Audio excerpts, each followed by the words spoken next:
নমস্কার বন্ধুরা, যে আজকে আমি তোমাদের সঙ্গে শেয়ার করব আমার লক্ষ্মী জবার এই গাছটা। তো এই গাছটার খুব বেশি পরিমাণে ফুল ফোটে। নামটা যেমন লক্ষ্মী জবা, তেমন জবা ফুলটা খুব প্রচুর পরিমাণে ফুল ফোটে। তো এটাই তোমাদের সঙ্গে শেয়ার করছি। তোমাদের বাড়িতেও যদি এই জবাটা না থাকে, একটা নিয়ে আসতে পারো। যে এই দেশি জবার যত্ন খুব কম। আমাদের পুনে জবা, বেঙ্গলের জবা যেগুলো প্রচুর পরিমাণে যত্ন করতে হয়, তাও আমাদের কাছে হয় না, পাতা কুকড়িয়ে যায়, তারপরে এই গাছটা বেশ ভালো হয় না। কিন্তু এই জবাগুলো আমার দেশি জবা, সেই জবাগুলো খুব ভালোই ফুল ফোটে, কম পরিচর্যাতেই ফুল ফোটে। এখন তো বৃষ্টির টাইম, কোনো খাবার টাবার দিই না, বৃষ্টির জল পেয়েই খুব ভরপুর ফুল ফোটে। তো এই যখন তোমরা নার্সারি থেকে একটা হয়তো চারা নিয়ে আসলা, দামও খুব একটা বেশি নেয় না। আমার কাছে এই জবা গাছটা নিয়েছিল 30 টাকা, 40 টাকা নিয়েছিল, খুবই ছোট ছিল। তো এই চারাটা নিয়ে এসে প্রত্যেক মাটি তৈরি করেছিলাম গোবর সার আর ওই মাটি দিয়ে। আমি ভার্মি কম্পোস্টটা ব্যবহার করি না, সে তোমরা যদি করতে চাও তো করতে পারো। ভার্মি কম্পোস্টটার কি দাম বেশি, আর আমি সবসময়তেই গোবর সার, আমাদের এখানে ঘোষপাড়া কাছে, গোবর সারটাই নিয়ে আসি। সেই গোবর সার দিয়ে মাটি দিয়েই আমি বসাই। এই বেশিরভাগ করি, অর্ধেকটা হয়তো গোবর সার নিলাম আর অর্ধেকটা মাটি দিয়ে, এই দিয়েই বসানো দিয়ে। আর বেশিরভাগ খুব একটা দিই না, অন্য সার খুব একটা দিই না। আর একটু দিতে পারো সিঙ্গেল সুপার ফসফেট, ওইটা দিলে কি শিকড়ের জোরালো ভাবটা বেশি হয়। আর যখন গাছটা ধরে যাবে, বেশ তোমরা বসালে গোবর সার মাটি দিয়ে গাছটাকে বসালা, যে তারপরে সেই যখন কচি কচি ডালপালা আবার ছাড়বে, কুশি বেরাবে, নতুন কুশি, তারপরে তোমরা মাসখানেক পর থেকে পাতলা করে একটু খোল পচা জল, হয়তো 100 গ্রাম খোল নিয়ে এসে 1 লিটার জলে ভিজিয়ে রাখলা, সেইটাই তখন 10 লিটার জলে মিক্সড করে, সেই জলটা তখন 1 মগ লাগুক আর যাই লাগুক, যেটা তোমাদের কোন টবে বসাচ্ছ সেই পরিমাণে যা জল লাগবে, তখন সেই পাতলা করে সর্ষের খোলটা দিয়ে দিলা। তার 15 দিন পরে কিংবা সপ্তাহখানেক পরে হয়তো একটু সবজির খোসাগুলো ভিজিয়ে রাখলা, সেই জলটা দিলা।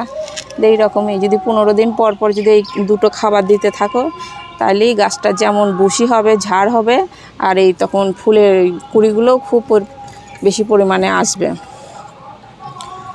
তো এইভাবে করেই তোমরা করতে পারো।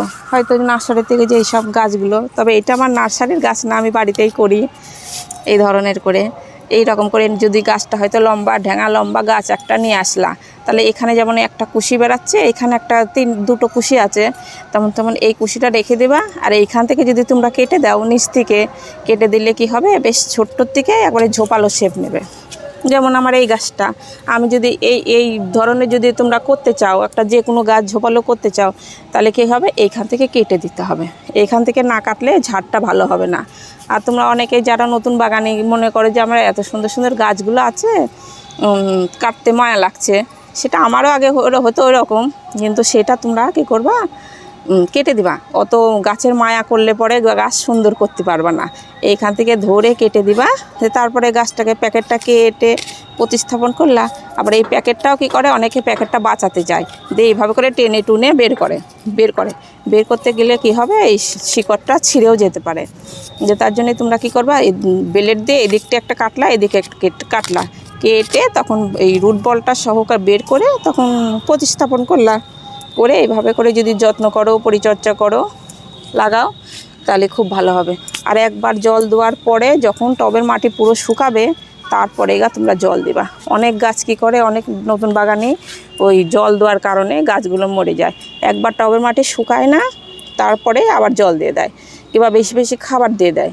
কিন্তু অত বেশি খাবার দিলেও গাছ ঠিকঠাক হয় না। গাছকে দেখতে হবে যে হ্যাঁ, আমার গাছটা ঠিক মতন খাবার নিচ্ছে কি না, তারপরে তোমাদের খাবার দিতে হবে। আর দেখছো অনেক জবা গাছ হয় যে খাবার দিতে থাকছো কিন্তু কুশি বেরাচ্ছে না, টবের মাটিতে খাবার আছে, তখন কি করতে পারো, একটা তোমরা হিউমিক অ্যাসিড বলে একটা ওষুধ পাওয়া যায় সারের দোকানে, সেই ওষুধটা তোমরা 1 মাস পর পর একটু করে যদি দিয়ে দাও, টবের মাটিতে যদি অনেকটা হয়তো খাবার থাকে, তাহলে সেই খাবারটা হয়তো নিতে পারে না গাছ, তখন সেই হিউমিকের জলটা যদি একটু দিয়ে দাও, তাহলে টবের মাটিতে যে খাবার আছে তখন গাছটা তাড়াতাড়ি টানতে পারবে। আর তখন গাছের নতুন নতুন ডালপালা ছাড়বে, বেশ বুশি হবে গাছটা। আবার এই সময়টা খুব গ্রাফটিং করার খুব ভালো টাইম। এই যে এই ধরনের একটা গাছ নিয়ে যদি, এই যে এইগুলো আমার নিজের হাতেরই গ্রাফটিং করা, এইটাতে যেমন কতগুলো কালার করেছি। এইটা একটা লক্ষ্মী জবা, একটা হালকা গোলাপি জবা, তারপরে এই যে এটা সাদা জবা, এইটা একটা আছে থোকা জবা, ওরকম অনেক কালার আছে করা আমার। এই গাছটাতে 7টা কালার করা আছে। আবার এই যে একটা গাছ করা আছে, এইটাতে 1 2 এই তিনটে কালার করা আছে আমার। তো এরকম যদি তোমরা করতে চাও বাড়িতে, তোমরা নিজেরাই করতে পারো খুব সুন্দর করে। যদি গাছ গ্রাফটিং করতে চাও তাহলে নার্সারি থেকেই যে এইসব গাছগুলো তো 30-40 টাকা করে পাওয়া যায়, তাহলে নিয়ে এসে কী করবা, এই ডালগুলো তোমরা কাটবা না, বেশ আর একটু মোটা হতে দেবা। যদি মোটা হয়ে যাবে তারপরে তখন এইখান থেকে কেটে ফেলে দিলা। আর যে গাছের ডাল তোমরা লাগাতে চাও সেই গাছের হয়তো একটা সরু ডাল নিয়ে নিলা, এতবার একটা, তো সেখন চিড়ে নিয়ে তখন সেটা করা যায়। সে গ্রাফটিংয়ের ভিডিওটাও দেবো আমি তোমাদেরকে, দেখে নিতে পারো। এই সময়টা হয়তো গ্রাফটিং করা কিংবা কলম করা খুব ভালো হয় গ্রাফটিং করা। আর সেই হিউমিক অ্যাসিডটা আমি তোমাদেরকে দেখাই দিচ্ছি। হ্যাঁ, এই যে এটা আমার হিউমিক অ্যাসিড, তোমরা এটা নিয়ে আসতে পারো। তবে এটা একটু দাম বেশি, তবে সব গাছে সবসময়তেই তোমরা দিবা না। হয়তো নিয়ে এসে যে গাছটা দেখছো যে গাছ ঠিকঠাকভাবে জোরালো ভাব হচ্ছে না, যে তখন কি করবা তোমরা এইটুকুনি, মানে সামান্য একটুখানি, যদি মগে করে একটা গাছে দিতে চাও তাহলে সামান্য চামচাতে করে নিয়ে 1 চিমটি পরিমাণে, এই যে এইটুকুনি নিলেই যথেষ্ট। এই জলটা হয়তো 1 মগ জল আছে, এইভাবে করে দিয়ে একটু কিছু দিয়ে গুলিয়ে নিতে হবে। একটা কিছু কাঠি দিয়ে এইভাবে করে গুলিয়ে নিয়ে দিয়ে দেবা। একটা গাছে হয়তো তোমরা দেবা, দিয়ে তখন ওইটুকুনি, বেশি একটুখানি এইটুকুনি দিলেই ও জলটা হয়ে যাবে। সেই জলটা দেখবা একটু কালো হয়ে গেছে, তো তখন সেইটা তোমরা কী করবা, যে কোনো টবে হয়তো দেখছো জোরালো ভাব হচ্ছে না, গাছের পাতাটা বেশ চকচকে হচ্ছে না, তখন এই জলটা তোমরা সেই গাছটাতে তখন দিয়ে দেবা। তাহলে গাছের গোড়াতে যে সব খাবার থাকবে, এই সারটা দিলে কি হবে, খাবারটা তাড়াতাড়ি নিতে পারে।